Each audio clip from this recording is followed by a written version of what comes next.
राधे राधे जी। तो आप सभी का स्वागत है। आज मैं बात करने वाली हूँ सावन पुत्रदा एकादशी के बारे में कि कब है इसका शुभ मुहूर्त, कब है पारण का समय, इस दिन किस बात का विशेष ध्यान रखना है, पूजा करने का नियम और साथ ही साथ मैं बताने वाली हूँ कि पुत्रदा एकादशी करने से किस फल की प्राप्ति होती है। तो देखिए, ऐसे तो संतान सुख, बच्चे के अच्छे स्वास्थ्य, तरक्की और खुशहाली के लिए हिंदू धर्म में कई व्रत रखे जाते हैं, है ना। उसमें से ही एक है यह सावन पुत्रदा एकादशी व्रत। और अपने नाम स्वरूप ही ये व्रत जो है, इसमें हमें पुत्र की प्राप्ति होती है। मैं तो बोलूँगी इसकी संतान की प्राप्ति होती है। मान्यता है कि इससे व्रती की सूनी गोद जो है वो जल्दी भर जाती है।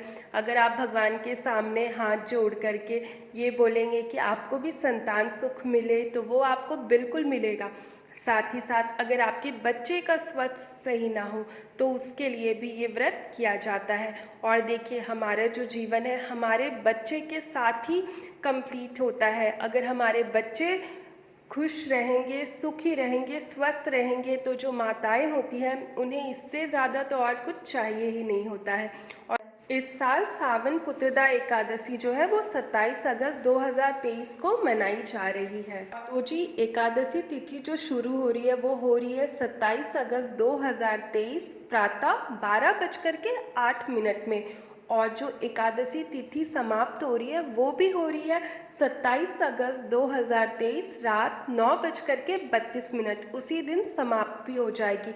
और जो व्रत का पारण करने का समय है वो है 28 अगस्त 2023 को सुबह 5:57 से लेकर सुबह 8:31 तक। तो ये जो समय है आपका व्रत का पारण का समय है।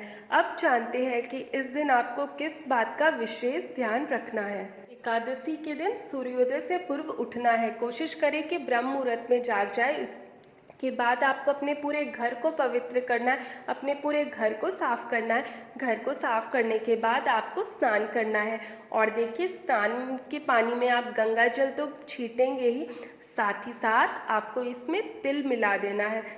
तिल मिलाने के बाद आपको बहुत अच्छे से स्नान करना है। स्नान करने के बाद आपके घर पे लड्डू गोपाल जी होंगे, तो आप उन्हें भी पंचामृत से स्नान करवाइए। स्नान करवाने के बाद आप खुद भी पीला वस्त्र धारण करिए, और जो आपके घर पे लड्डू गोपाल जी हैं उनको भी पीला वस्त्र ही पहनाइए। ठीक है। इसके बाद आपको क्या करना है कि व्रत का आपको संकल्प लेना है। आप जो भी, आप अगर निर्जला व्रत करना चाहते हैं तो आप निर्जला कर सकते हैं, लेकिन कई लोग स्वास्थ्य इशू की वजह से फलाहार व्रत करते हैं, तो आप वो संकल्प ले सकते हैं। अगर आप बिना अगर आपके मन में कोई कामना है तो उस कामना को मान करके आप संकल्प लीजिए। और अगर आप बिना किसी कामना के व्रत करना चाहते हैं तो आप वैसे भी संकल्प कर सकते हैं। तो आपको ये करना है, इस दिन तुलसी में जल इस दिन तुलसी माँ का भी पूजन ज़रूर करिए। तुलसी में आपको दीपदान करना है।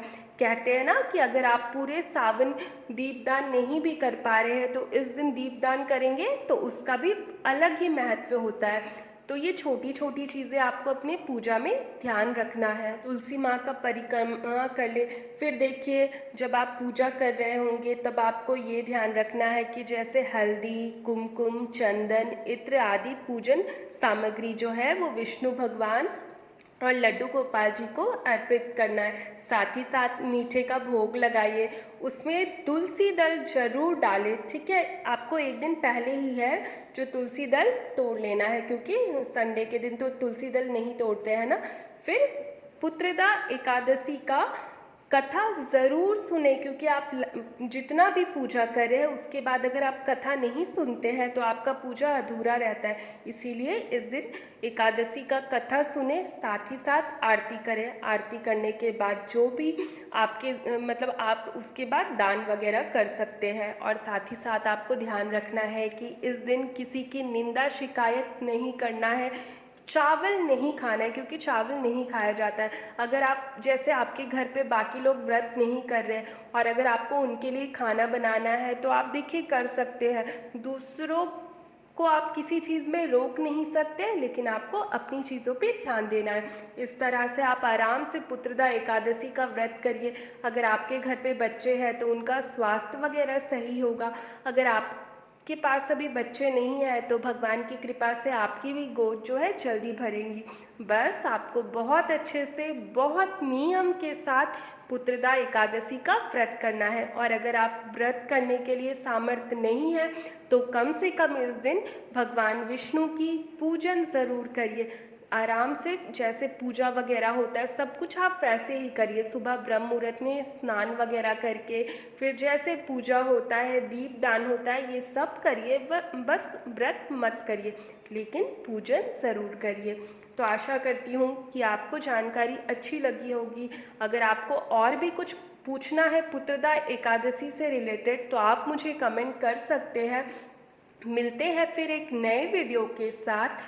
तब तक मेरे चैनल में बने रहे, और अगर आप पहली बार मेरे चैनल को देख रहे हैं तो सब्सक्राइब करें। तो जी राधे राधे, राधे राधे।